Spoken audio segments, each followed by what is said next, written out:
What if we told you that cognitive impairment can be caught in the early stages, and there are things you can do to slow it down and increase your quality of life?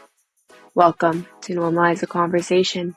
I'm your host, Francesca Reicheter, and today I'm joined by Tom O'Neill, the CEO of Cognivue, an organization at the forefront of cognitive assessment technology.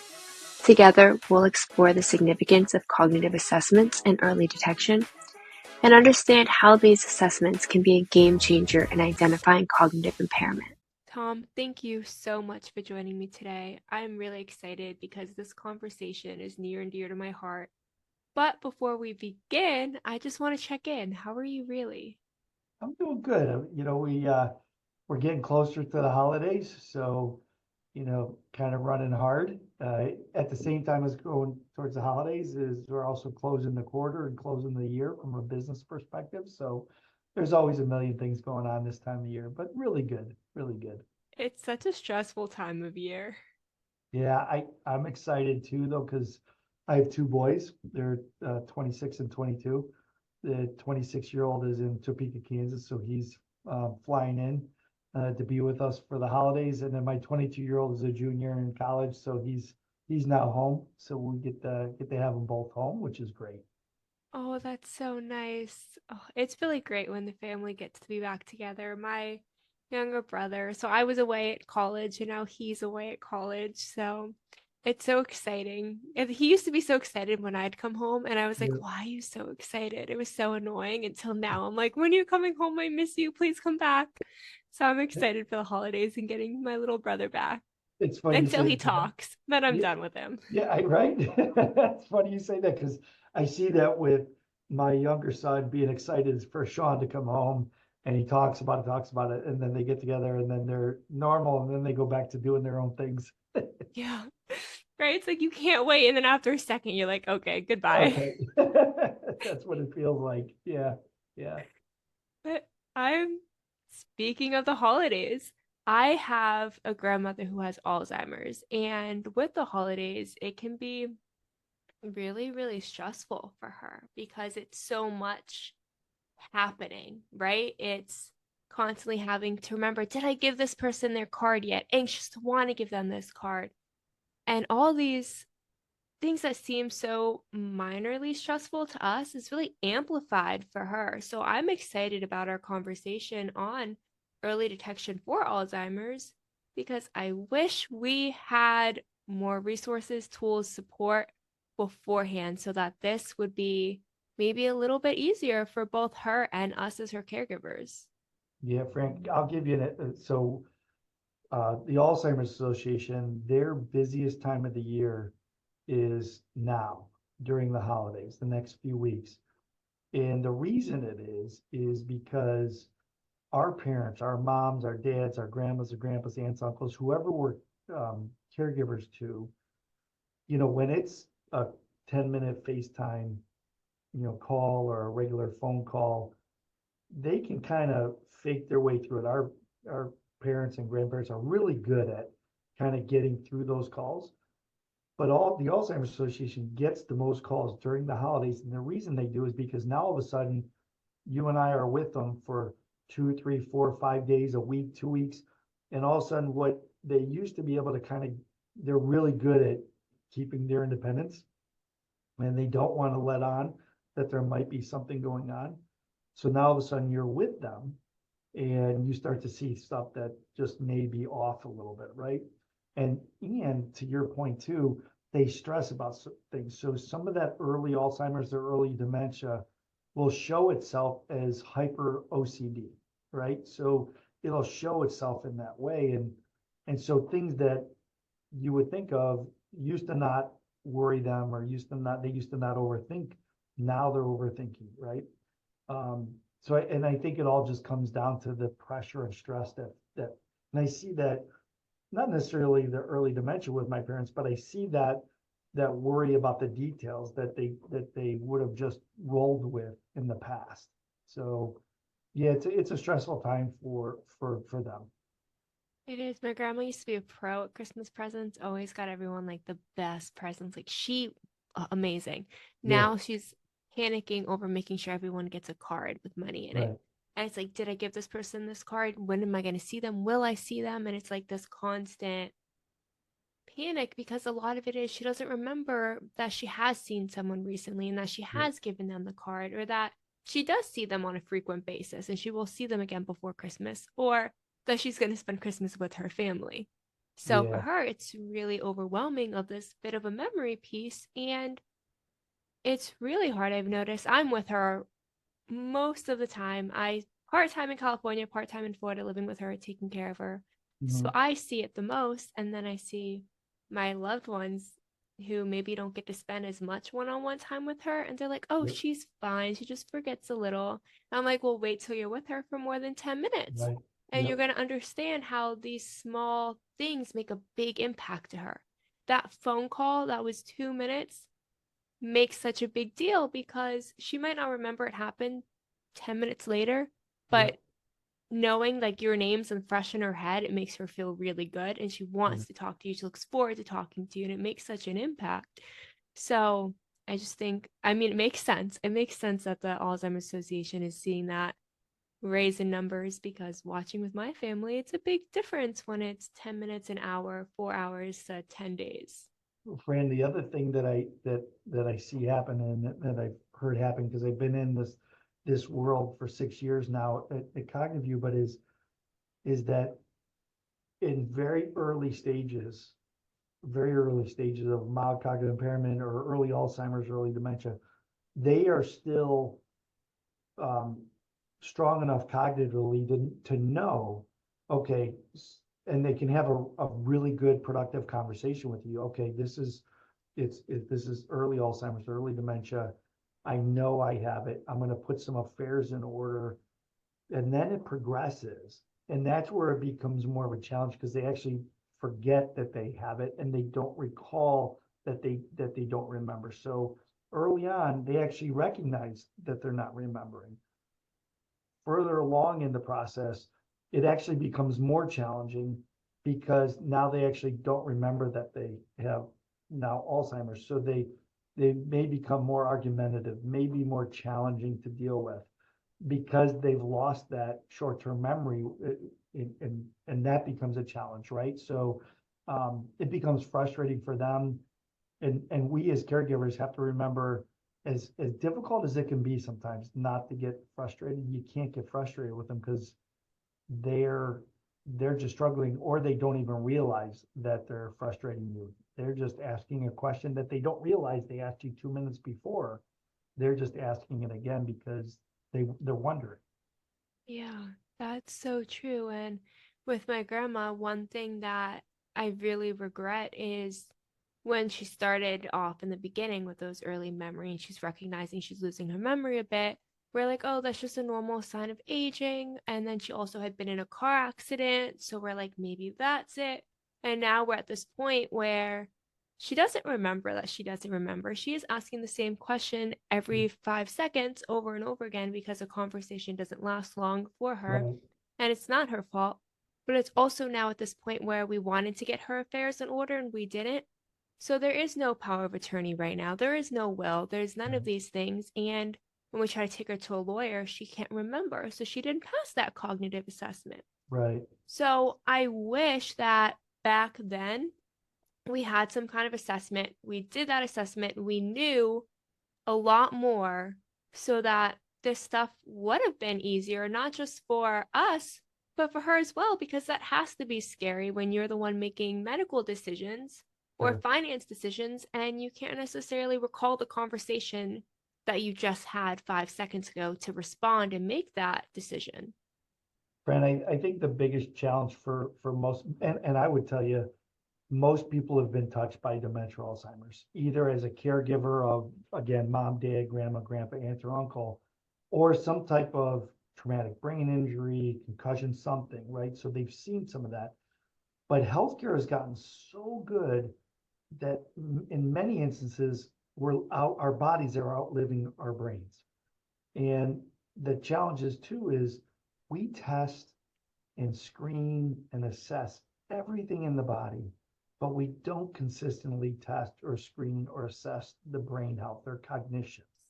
So it's interesting because you're right. Like you can't get ahead of it because the doctors aren't naturally talking about it.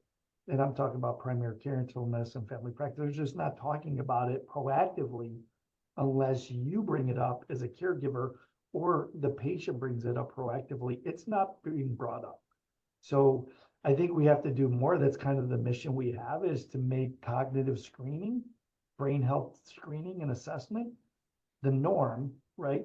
The fifth vital sign, if you will, so that it becomes a regular conversation, maybe even in your 30s or 40s, so that it's a normal part of the process of your annual wellness visits and annual wellness checks and all that other stuff. That should be a regular part of the conversation.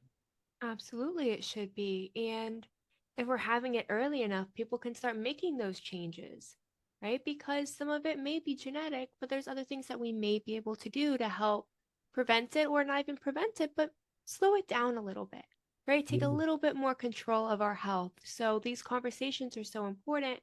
And that's what I love about Cognivue. Can you tell us a little bit more about the organization and these assessments that you have? Sure. So Cognivue, we're as much a medical device company as we are a software company, but we have the first FDA cleared computerized test of cognition. Okay, so we test our device, which looks like, think of it like a large laptop, but it tests a patient in 10 minutes, does an assessment. It tests that patient's cognition, and it tests for mild cognitive impairment. We're not a diagnostic tool. We don't tell the patient whether they have Alzheimer's or dementia. Only a doctor can do that. But we're a tool to help the doctor identify whether that patient maybe has no impairment, mild cognitive impairment, or severe impairment.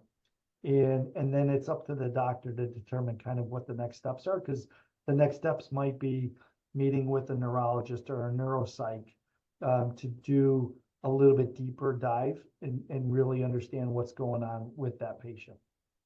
I love that because cognitive impairment, there can be early signs that just as doctors who see you for 15 minutes every 6 months may not notice. And that's not that necessarily they don't want to notice, but when it's not a regular part of the conversations and screenings, like we've said, and you're not with them for long enough to maybe see it, it can be really difficult. So having these assessments that gives the doctor a starting point, like, hey, this patient may have some mild cognitive impairment. Maybe we should do some more testing. Maybe we should refer them out. Or let's pay attention. Is this progressing? Or maybe this is caused by a concussion that just happened. Yeah. So giving them that starting point is so helpful because it can change the trajectory of someone's quality of life. Fran, I couldn't agree more. I think the real challenge within this current health system in the US is that, and I have a lot of friends and past colleagues that are primary care, internal medicine, family practice doctors, and they're required to see anywhere from 30 to 40, 50 patients a day. So they get maybe 10 minutes, right? So if they're running through that many patients, they're really more triaging current issues. And the first, they're going to look at cardiovascular, they're going to look at diabetes, they're going to look at, breathing issues, other stuff. Cognitive function really doesn't even come into the conversation unless, again, the patient brings it up or the caregiver brings it up. And just what you said earlier, sometimes the answer from the doctor is, oh, don't worry, that's just part of aging. That memory loss is part. It is not a part of normal aging. It is a heads up or a sign that something might be going on. So you got to think about it in three ways. First off, patient flow. So how do you get through 30 to 40 to 50 patients a day and have a meaningful, deep conversation about it? It's really difficult. Now, if you do a cognitive assessment, some of the commercial payers, the Blue Crosses of the world and others may not cover the cost of that for a primary care or internal medicine family practice doc. They will for the specialist, but not necessarily. So if you're a doctor and you only have so much time, you're going to devote your time and your staff's time to doing some of that. And now you're not getting reimbursed for it. That becomes a challenge, right? And the third thing, so the first two are patient flow and whether you're going to get reimbursed. The third thing is there's no pill, right? So there's not a prescription that they can write for it. So if the intervention right now, and there are medications coming to market, but if the only intervention is things like diet, exercise, lifestyle, mindfulness, diabetes care, hearing, vision, those are all things that I think are very powerful and empowering to a patient, especially if they know what the score is and that there's a way to measure that. But when I talk to doctors, sometimes their answer is, I already counsel my patients to eat right and exercise. And I said, I know you do. I totally respect and appreciate that. But like, I didn't start taking my Lipitor and watching my cholesterol intake until I saw my score, right? My cholesterol score. So like, to me, this is an inflection point. You have a score from an FDA assessment. It may empower your patients to take control of those controllable, what's called the modifiable risk factors, to your point, that could slow down the progression of the disease. It makes such a big difference when you can see it on paper too, because otherwise it's like other people are telling me. And I think Right. I see that with my grandma a lot when sometimes I maybe treat her more as if she's my child and I'm the parent. And she'll pick up on it sometimes, be like, you don't have to tell me to eat and make my dinner. It's at the table for me. Right. And maybe sometimes I don't. Maybe sometimes she's really good at that. But then there's times when maybe When she's she's not. not. So when she does notice, she's like, you have to do these things. And I'm like, well, sometimes it's really helpful to have someone. I'm like, something that you really struggle with sometimes is preparing your own food. So I'm not doing it to kind of take things away from you. I'm just trying to help. And to her, it's my granddaughter thinks that the word she uses is senile. She's like, my granddaughter thinks I'm senile and doesn't trust me to take care of me. But I think when they kind of make her do a little bit of an assessment and she has to draw a clock and then say the 3 words back to them, Right. she sees, oh, maybe that is something I'm starting to struggle with. And she sees it on paper. It's Yep. not my family members are creating this because they want Right. to take something from me or they don't Right. trust me or it's Right. because I'm older, but to actually see it, it makes it a lot more real. And I'm sure earlier on, if you see it, you're like, oh, this is something that could be happening to me, but there are things I can do. Not only is it seeing it, it's empowering you now to decide whether or not you want to do something about it instead of just sitting there and be like, well, I never knew, so I never did anything. It's giving you that choice to make a change or not make a change. Well, Fran, one of the things you mentioned, which is really important, is there's been cognitive testing in place for 30 or 40 years or longer, but it's been paper and what we call paper and pencil question and answer kind of, and they're administered by a clinician, they're scored by a clinician. And my guess is you've sat in on some of those and watched your grandma take it, and it's demeaning to the patient. It's hard for any adult to have to take a test, question and answer test in front of another adult. And so there's all kinds of negatives and challenges that come with that. Ours is a self-administered, self-scored, and I'll say it's a little bit more, it's no question and answer. It's all exercises. So it's almost gamification of cognitive testing. And so all of our patient feedback is very positive. They like it better than what you would define as a MOCA or an MMSE, or what you just the example you gave was a mini cog. And so, there are real benefits to making it easy and not something that is uncomfortable or degrading to one of the patients. The other thing that I hear when I hear you talk about your grandma is, and something I don't want us to lose sight of, is there is tremendous stress, pressure, and anxiety on caregivers. And I don't think we put enough emphasis on that. That could be stress and anxiety of just taking care of grandma, right? And what comes along with that. And the further they progress, the more difficult that becomes, right? For all the reasons that we talked about. The financial challenges at times, because many times caregivers have to quit work just to be able to take care of mom or dad or grandma, grandpa. Um, And I don't think we give enough support to those caregivers. And those caregivers are people that really do so much for so little. And it really, so I want to make sure we recognize that and make sure that those caregivers are finding support systems for themselves, therapy and support for themselves, but also like taking note of their own well-being, because I think as a caregiver, you're so giving of all of yourself that you can almost lose yourself in that process. And I just want to make sure that we're recognizing that as well. Oh, absolutely. And it's so important that we acknowledge how difficult it is to be a caregiver and how you may make mistakes and that's okay. You That's don't okay. have to know exactly what you're doing all the time. And in the beginning, for me, that was a big thing. I was like, I should have known to do it this way. I should have known to not use this language. I should have known. And the reality But of it is, how? How? exactly how? How am I supposed to know when people don't want to have these Right. conversations? How am I Yeah. supposed to know when I've never gone through it before? How am I Mm-hmm. supposed to know if I didn't even know we were going through this? Yep. So giving myself a lot of grace. Like I'm learning too. And if I Yep. mess up, I don't have to like hate on myself. I can choose to educate myself and Yeah. reflect on what I did wrong. Maybe snapping after she asked me the same question 10 times while I was trying to get ready Right. wasn't the best idea. What could I have done to alleviate that stress and be able to answer that question another time? Yeah. And it's learning that sometimes I'm going to snap, but I need to recognize it and I need to make sure she's not crying because she didn't mean to ask 10 times. It is a brand new question to her. And Yeah. I think for, recognize, oh, I'm sorry. Go ahead. oh, you're good. I just want to like recognize that it's going to be hard for both of you. It's not going to Yeah. be easy on either one of you. They're not trying to irritate you. You're not trying to get irritated.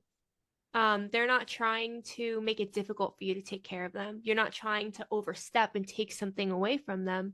It's a balance that both of you have to find together that may shift 10 times a day. Yep. Well, I think what I was going to say is I think you mentioned it, and it's a word I use often, is you have to have grace. You have to have grace for the individual you're caring for, yourself, but also in society. If somebody reacts in a way that seems way out of proportion, and if you know them, it's a friend and it's way out of character, you don't know. They may be a caregiver to somebody that they're dealing with, or maybe a work issue. It's just a grace issue. Like, understand they may be going through the worst thing in their lives. And if you see that it's out of proportion, or if you see that however whatever that reaction is, give that person a little bit of grace, because you don't know what they're going through. And it could be something back to this, or something with work, or something in life, or something in health. Like, I think grace is a big word. And I think grace to me is something this world could use a whole lot more of. And I think that's, I think it's an important message as well, just, from my perspective. Absolutely. And that's something that my friends and I have really started talking about lately because my grandma and I are a package duo. We're always together. So they've learned if they want to have dinner with me, my grandma's going to be there. And they're all okay with it. They love my grandmother. They've known her forever. They grew up with me. So, but they've noticed that sometimes my responses may be like a little out of proportion. So if she asks a question, I may actually walk away for a minute sometimes. Yep. And they're like, I don't understand why you walk away and make her feel bad. I'm like, I'm walking away for a second because I've heard this question 200 times today. And it's asked in a mean way. And she's not trying to be mean to me, but she's like, my granddaughter's 25. Why doesn't she have a full time 9 to 5? Meanwhile, Yep. I'm in school full time and taking care of her full time Right. and doing a nonprofit. There's like, and explaining that to her is not easy because she doesn't understand that she needs support. She doesn't understand that I'm going to school still. So Yep. sometimes I'm like, I need to walk away so I can take a deep breath and respond in a respectful way to her. Because I can And I only think answer that, that question so many yeah, times a day. And they've learned that when they see me do these things, like walk away for a second or take a deep breath before responding, that it's just me trying to cope. And then they might jump in and ask a question or jump in and answer it or steer the conversation. So we've learned together that it's not easy, that my responses may not always be the same as the way I used to be, or the way I am when my grandmother might not be the person asking the question. And that they've started to give me more grace with it and learn that Francesca's doing her best. And sometimes Francesca just needs to vent or take a step back, and that's okay. Brent, I first off, I think you're amazing. I think the Thank you. what you do for your grandma, but then also how you carry that message like forward. Like, listen, I'm 55, I'm an old guy, right? So to see that, to see no, to see seriously, to see that in you and to hear that message from you, I think that's awesome, right? Because I think the more you can spread that, I think it's amazing. I think it's awesome. I think you're one of those special people that are here to do that. And so just continue to it, right? Because you don't want to have to be 55 at my age figuring it out, right? You're figuring it out well before I did. And I think that's awesome. I think the more people you can touch, because this disease, and it's an insidious disease. If you think about it, you'll find people that have lived through heart attacks and all kinds of heart issues, strokes, all cancer, but nobody has lived through dementia or Alzheimer's. So in 7 billion on the planet, right? So the more you can get the word out about like the earlier detection, the better. The more you empower that person to take control of their brain health, the more at the same time you're also communicating about caretakers and how to, like you just did it so beautifully, like how you do it yourself, right? Like how do you maybe at times have to step away, and I hope you do other things like meditation and breathing, and because there's a lot of things we can do to take care of ourselves, and I think those are really important to get out to the world and educate and inform people, um, especially the earlier in life, because I just think there's tremendous stresses in this world, and you're dealing with some major ones in caretaking. Um, Leverage everything, like whether it's breathing, whether it's meditation, whether it's diet and exercise and therapy, do all those things because your well-being is critical to not only the person you're caretaking, but to yourself and the world.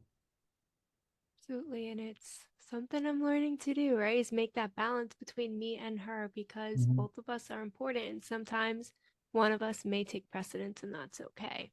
And it's going to get more, right? It's going to get heavier the further she gets along. And at some point, you guys are going to have to make a decision of when is it so much that you can't do it, and what does that look like at that point? Yeah, and that's been a fun thing to explore. So we're going to go back to the assessments because I do want to talk more Yep, about our system. absolutely. But one thing that I'll say it's been very difficult to explore is finding outside help. Mhm. And I go back and forth for school. I travel from Florida to California. And when I'm in California, I can't physically be here. So I have a caretaker come in those few days. But I've had the caretaker call out for 2 weeks now. And that's a really stressful thing because then what do you do when no one's there? Yeah, And the rest of my family's at work and they can't step in. So learning that it's not always going to be what you expect, and you can plan and have every single plan in place, and you're right. yet it still doesn't work the way you need to. And that there has to be other support and resources out there. You can't go through it alone. And that's what I've really started to learn is that you can't go through it alone. But I want to go back to the assessments because something I've been talking to my parents about lately is Mhm. so they're in their 50s and I want them to start getting cognitive assessments done. And Yep. they sometimes get a little sensitive to it because they're like, you know, I'm not where your grandmother is. And I'm like, well, no, you're not. No, You're in your 50s. She's in her late 70s. You're in different time zones or different time frames of yeah, your life. But what if you do have the same genetic component? Or what if you are at risk? Why don't we want to know earlier and see what we can do? Because maybe we can't completely prevent it. But wouldn't you want to have a better quality of life if you could? You could have a absolutely. better quality of life at the end of your life. Wouldn't you do everything you could to take it? Uh, So, so that is our mission. So we promote and advocate for earlier testing, earlier screening in a number of different settings. So whether that's at a pharmacy, at an audiologist, at an optometrist's office, or in your primary care or internal medicine family practice location. And I think what you're talking about is the more you can normalize cognitive testing, like make it the fifth vital sign, the and start in your 30s, right? Start in your 40s. Get a baseline and track yourself over time so that if you see it, because just because you may have a genetic predisposition to it does not mean that you're going to get it. Just because you may have that amyloid plaque buildup does not mean you're going to have Alzheimer's.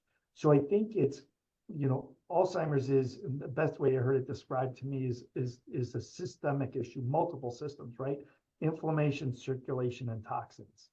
Inflammation, circulation, and toxins, separate from genetics. So just think about if there are modifiable things you can change, whether it's your diet, your exercise, maybe it's alcohol intake, maybe it's smoking, all those things, the sooner you can identify it, the sooner you can make changes, right? And to your point, either stop or slow the progression of that MCI, that mild cognitive impairment, before it becomes something more permanent like Alzheimer's. Yes, and I think that inflammation piece is so important because what we put into our bodies genuinely impacts us, and that's something we do have a good amount of control over. Now, budget may make that a little more difficult for many of us as we see the cost of food going up, especially the more Sure. organic, healthy options. However, we do have different tools available to us to see what does and doesn't work with our bodies. And that can be something as simple as paying attention to how you feel after you eat. If you notice that maybe you're bloating a little bit more, it's upsetting your gut, those may be causing inflammation. So that's extra inflammation in your body that you don't need. And that's something you can avoid just by paying attention to yourself. Then, if you have a little bit more resources or an insurance that's willing to cover it, there's different blood tests you can have run that can tell you what foods react with your body. So Yeah. there are small things that we can do, and it can be as simple as being mindful or as extensive as getting testing run that we can actually do. And inflammation in our bodies is not just linked to cognitive impairment, it's linked to so many Right. different So things. many different things. Yep. So, and it's something we have the ability to do right now, no matter what age we are. Pay attention to something small that genuinely can impact every single piece of our health just 5 months from now. Right. Yep, I agree. It's interesting you mentioned the diet side of this and what you put into your body. Um, a year ago, I was on a number of conference calls with, and this sounds kind of out there, but they had pulled a number of NASA engineers and scientists together to try to, brilliant minds, right? To try to figure out what could they do, how could NASA help with healthcare, because it's such a challenge. And at the end of a number of calls, they asked me, so Tom, what do you think? Right? Like, and I think like anything else, you get brilliant scientists and engineers like they have together, they start thinking of highly complex issues within the healthcare system. And I said, honestly, I'd start at the beginning. The really simple piece is I'd go to the underserved areas and look at the food deserts and education. If you can improve, like, because you can go to any bodega in an inner city and you will not find fruits or vegetables, right? And so if you can fix diet within the underserved community and you can improve education, I said, all the other stuff is great. And yeah, you can fix it downstream, but if you can fix those things early on, it significantly improves every other outcome down the line. Like that's where the heavy lift and the work has to be done. Yeah, and it just goes to show how much having resources impacts your health Absolutely. and your future. And if we're Absolutely. not paying attention to who doesn't even have access to resources they need, who genuinely are eating food that's full of toxins, right? That's Right. causing inflammation in their body. And we're just going to sit here and be like, well, diet and exercise, it's a lot more than that. Like you said, it's the whole system in place. It's the whole Yeah. system in place It's not just diet and exercise and you'll be fine. It's how can we make sure that people are getting the right nutrients that they need? How can we make sure people have clean water? Because you can tell people to hydrate all day, but if they're drinking water full of toxins, is that really helpful? Right. You can tell people to go for a walk, get outside, but they're walking outside into complete pollution and hurting their lungs. Was that helpful? So it really is a system in place that needs to be updated. In some way, we need to start making these changes. I've been in some of the most progressive primary care um, clinics where some of them have full kitchens in the building, and they have certain days of the week where they have fruits and vegetables, so a couple things, so that they're selling fruits and vegetables to their community and their patients who may not might not have a car, so that they're giving it to those that live near them, and then having cooking classes for how to cook healthy within the primary care setting. Think about that. That's basic fundamental stuff that it's a very progressive way of looking at family practice internal medicine, but is absolutely needed. And I wish it was something that was more broadly accepted or looked at and done. But there are places, friends of mine that are primary care doctors in the Southern California, and this is in Buffalo that I just referenced. That's where it has to go. Again, take care of those fundamental needs, and it changes everything.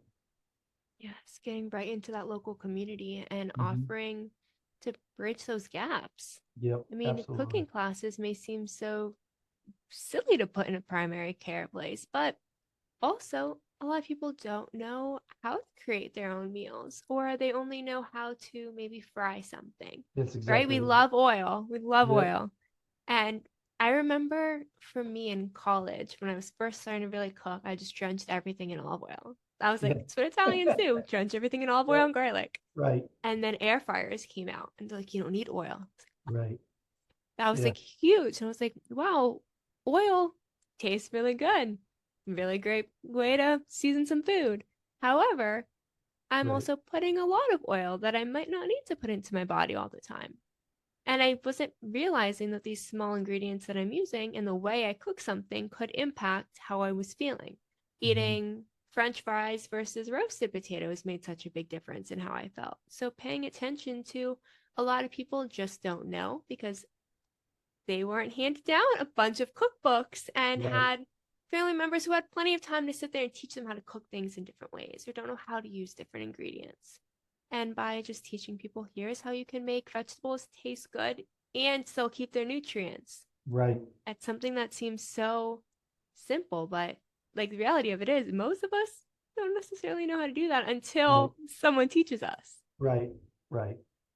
I agree. Or it's too late and now you've already moved into a place where maybe you have poor vascular health or diabetes, and vascular dementia is the biggest form of dementia. It's the biggest cause of dementia. So like what are those things that are causing some vascular issues, right? Including diabetes and other things, smoking and the lack of exercise. Like those are, to your point, and I hate to make it sound like it's simple because none of this is simple. And changing behavior is one of the more challenging things, right? People have to do, especially when so many unhealthy things are. And listen, I'm not sitting here telling you I'm the most healthiest person on the planet, because Lord knows I'm not. But when it's so accessible and it's so difficult to change that behavior, it's not something I'm suggesting is easy. It's something that I'm suggesting that if you do assessments early on and you see, again, I'll use the cholesterol meds as an example. Like I didn't start changing my diet and I didn't start taking my Lipitor until I saw what my score was, and I got that under control. Same with brain health. Let's make it a normal part of the conversation. So when you go to your parents, they're not like, oh my gosh, I'm not sure I want to take a test. But if you said, hey, it's no question and answer, it's self-administered, it's self-scored, it takes 10 minutes, and you can get a baseline, then you can have that for the future. Now all of a sudden it sounds a whole lot less scary than sitting in front of a clinician, having them give you the assessment, asking you questions, looking for the right answers, and then scoring you on it. I don't know many adults that want to sign up for that. Oh yeah. I have this like giant fear of failing. So if Mhm. tests like that stress me out. Just being Yep. asked a question at the doctor, I'm like, don't Right. want to answer this wrong. Right? It's very stressful. So Sure. putting someone in the position to know, like to actively know they're testing my cognitive functioning right now, and people around me are telling me that I'm losing my memory, Right. right? Like that's very overwhelming. Are you going to be able to Absolutely. even focus? Right. Yep. And it 100% agree. and it can feel really embarrassing if your family members are in the room with you too, and it's like, see, I told you. Right? It's like I Right. told you can't remember this, and now you're struggling because that feels bad. Like it Yeah. feels bad to feel like you're losing control in some way. Nobody wants to lose control. Nobody wants to lose their memory. Nobody wants to start to decline. So why? But it's the reality of it is it happens. Yeah. So how can we make it the most humanizing, empathetic experience instead of making it so cold and degrading? Mhm. I agree 100%. I think that all comes down to, again, the sooner you know, the bigger impact and the changes you can make. Now, I mentioned new medications. So ASI, a pharmaceutical company, just got Leqembi approved, and CMS came out and said they're going to pay for it, which is great. And CMS also came out and just said they're going to pay for the PET scan that's required. What Leqembi does is it removes some of the plaque, excuse me, some of the amyloid plaque buildup in the brain. Um, Eli Lilly's drug is expected to be approved in here this month or next month, more likely in January. That'll be the second one in that class of drugs. But there's going to be 13 more medications that are expected to be approved in the next 4 years. Some of them in that amyloid class of removing amyloid. Some of them will be anti-inflammatory. They'll have all different kinds of modes of action. So there's help coming, right? But even when there's medications, nothing's going to beat diet, exercise, lifestyle, mindfulness, hearing, vision, the things that people can control themselves without having to go on a medication. Yeah, because even though some places may help cover it, a lot of places may not. A lot of insurance companies may not help cover it. And also, with a high demand, sometimes there is a lower supply. So, what are some things that you can do in the meantime when you can't access it? What are some small changes you can make? One thing I'm working on with my grandma. I love her so much, but she's really against hearing aids because she doesn't want to look old. And I'm like, no, I get it, but you're about to be 80. And no one's going to question you wearing hearing aids. It's like, I'm like, I hate to break it to you, but no one's going to look at you and be like, wow, she's wearing hearing aids. She must be old. They're like, oh, Yeah, she's 80. Of course, she's wearing hearing aids. That all her friends are. Like, that's a yeah. normal thing in their friend group. They talk about it, they tune their hearing aids at the dinner table. Why she won't wear them, I don't know. But vent Here, over on that. But no, but her hearing can impact dementia, can impact cognitive functioning. And I keep trying to explain that to her, and still she's not wearing her hearing aids today. So it did not well, win that battle yet. a big part of our business is in audiology, is in with the hearing care professionals. It takes on average a patient 7 years from the start of their hearing loss to actually getting hearing aids. 7 years. So think about that, right? Like for some, maybe it's a cost issue, maybe it's a ego issue, right? They don't want to look like but if you think about the really simple, it's the most modifiable risk factor. So we hear with our ears, but we process those sounds with our brain. So if we're not feeding the brain those sounds, then we lose some of that ability, right? Our brain starts, and the oversimplified way of explaining it, some of our parts of our brain will start to shut down, right? So the more that we can keep our brain active, right? Hearing's an important component of that. The more we're socializing, right? The more we're, having, the more we're getting out, and the more we're active with others. I think that's a big component, and something that, again, you can empower people to make those changes. It's not just your hearing. if they know that their hearing actually then links back to their brain health, maybe it's an easier decision to go, you know what, I'm going to get some hearing aids. Absolutely. And that's what I'm learning, trying to get through to my grandma. Yep.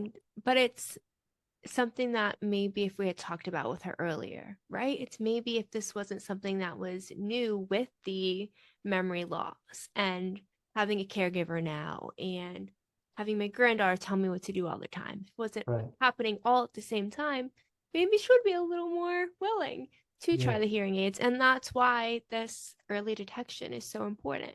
That's why paying attention and being able to educate others on every single thing you do impacts your brain health.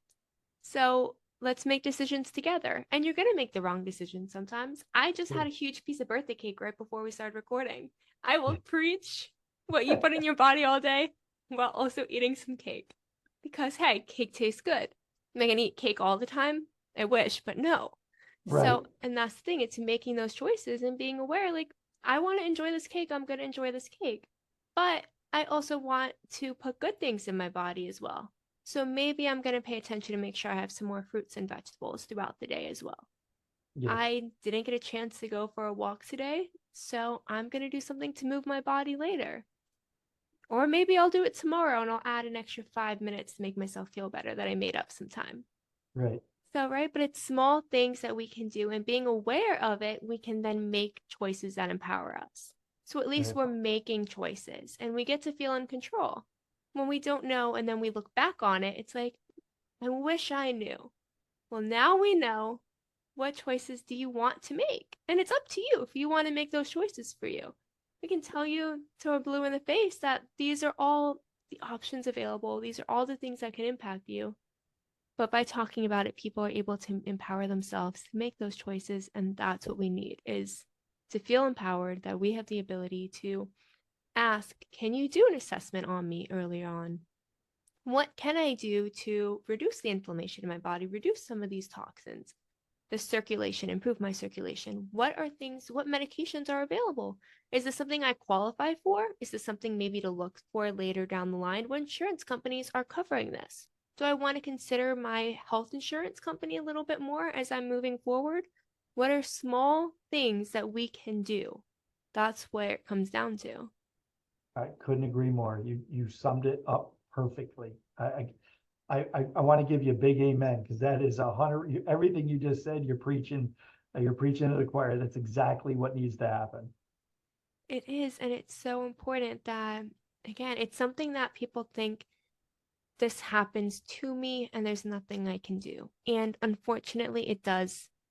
There's not a lot we can do once it starts if we're not Sure. taking care of ourselves. It's not something that's 100% preventable, but maybe we can prevent it. Maybe we can reduce the impact it has on us. Maybe we can improve our quality of life. And that maybe that bit of hope that we can do something, hopefully helps people understand that they can make these choices for themselves and they should decide what's right for them and ask these questions to their doctors. 100% agree, friend. Again, I appreciate the work you're doing to spread the word. It's why I try to do the same, either through my own conversations with individuals on podcasts or with the advocacy of my entire organization. But I do think it's something that we need to continually communicate and educate people on, so we can empower them to take control. Absolutely. Thank you so much for joining me today. As we're wrapping up, how can people learn more about Cognivue? Yeah, they could just go to our website, www.cognivue, COGNIVUE.com. They can go read up on Cognivue, what we do, how we do it.